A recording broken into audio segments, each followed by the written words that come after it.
Hello and welcome to my channel, or welcome back to my channel. My name is Jay and this is a web of classic tales.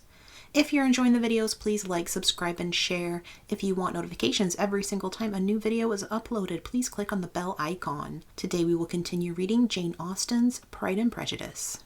As soon as they were gone, Elizabeth walked out to recover her spirits. Or in other words, to dwell without interruption on those subjects that must deaden them more. Mr. Darcy's behaviour astonished and vexed her. "Why, if he came only to be silent, grave, and indifferent," said she, "did he come at all?" She could settle it in no way that gave her pleasure. "He could be still amiable, still pleasing to my uncle and aunt, when he was in town. And why not to me? If he fears me, why come hither? If he no longer cares for me, why silent? Teasing man. I will think no more about him." Her resolution was for a short time involuntarily kept by the approach of her sister, who joined her with a cheerful look, which showed her better satisfied with their visitors than Elizabeth.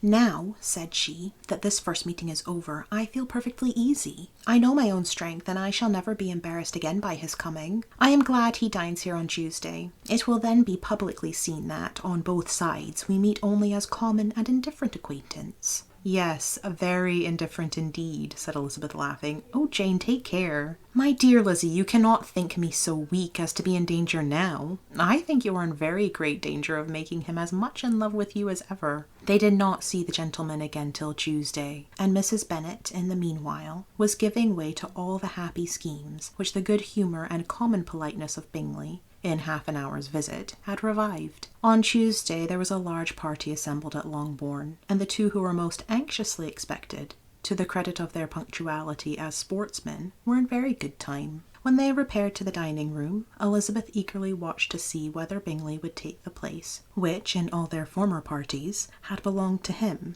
by her sister. Her prudent mother, occupied by the same ideas, forbore to invite him to sit by herself. On entering the room he seemed to hesitate, but Jane happened to look round, and happened to smile. It was decided. He placed himself by her. Elizabeth, with a triumphant sensation, looked towards his friend. He bore it with noble indifference, and she would have imagined that Bingley had received his sanction to be happy, had she not seen his eyes likewise turned towards Mr. Darcy, with an expression of half-laughing alarm. His behaviour to her sister was such, during dinner-time, as showed an admiration of her, which, though more guarded than formerly, persuaded Elizabeth that if left wholly to himself, Jane's happiness and his own would be speedily secured. Though she dared not depend upon the consequence, she yet received pleasure from observing his behaviour. It gave her all the animation that her spirits could boast, for she was in no cheerful humour. Mr. Darcy was almost as far from her as the table could divide them. He was on one side of her mother. She knew how little such a situation would give pleasure to either, or make either appear to advantage.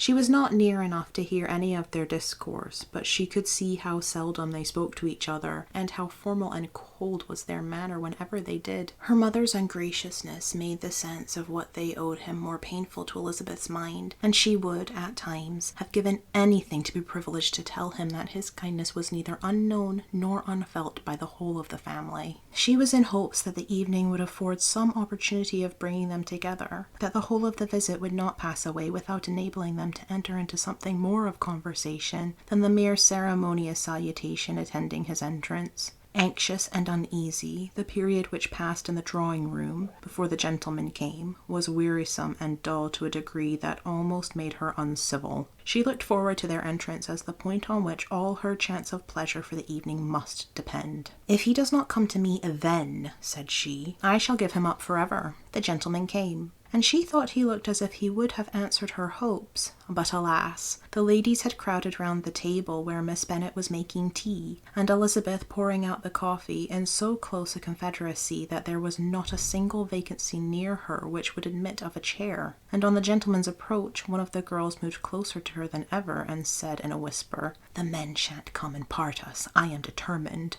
"We want none of them, do we?" Darcy had walked away to another part of the room. She followed him with her eyes, envied everyone to whom he spoke, had scarcely patience enough to help anybody to coffee, and then was enraged against herself for being so silly. A man who has once been refused. How could I ever be foolish enough to expect a renewal of his love? Is there one among the sex who would not protest against such a weakness as a second proposal to the same woman? There is no indignity so abhorrent to their feelings. She was a little revived, however, by his bringing back his coffee cup himself, and seized the opportunity of saying, "Is your sister at Pemberley still?" "Yes, she will remain there till Christmas." "And quite alone? Have all her friends left her?" "Mrs. Annesley is with her. The others have been gone on to Scarborough these 3 weeks." She could think of nothing more to say, but if he wished to converse with her, he might have better success.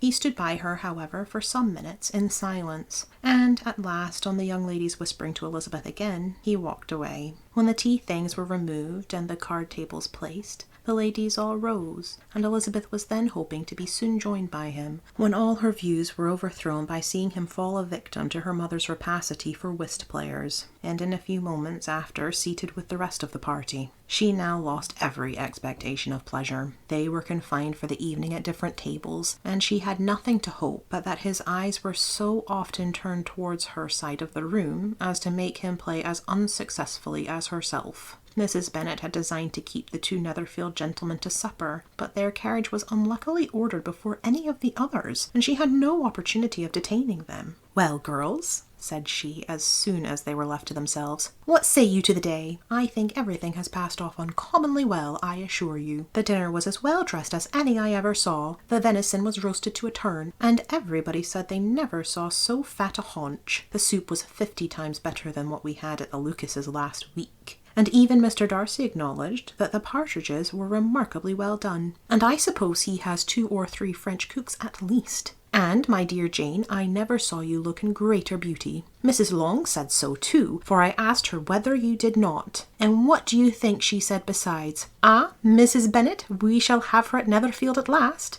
She did indeed. I do think Mrs. Long is as good a creature as ever lived, and her nieces are very pretty behaved girls, and not at all handsome. I like them prodigiously." Mrs. Bennet, in short, was in very great spirits. She had seen enough of Bingley's behaviour to Jane to be convinced that she would get him at last, and her expectations of advantage to her family, when in a happy humour, were so far beyond reason that she was quite disappointed at not seeing him there again the next day to make his proposals. "It has been a very agreeable day," said Miss Bennet to Elizabeth. "The party seems so well selected, so suitable one with the other. I hope we may often meet again." Elizabeth smiled. "Lizzie, you must not do so. You must not suspect me. It mortifies me. I assure you that I have now learnt to enjoy his conversation as an agreeable and sensible young man, without having a wish beyond it. I am perfectly satisfied from what his manners now are, that he never had any design of engaging my affection. It is only that he is blessed with greater sweetness of address, and a stronger desire of generally pleasing than any other man." "You are very cruel," said her sister. "You will not let me smile, and are provoking me to it every moment. How hard it is in some cases to be believed,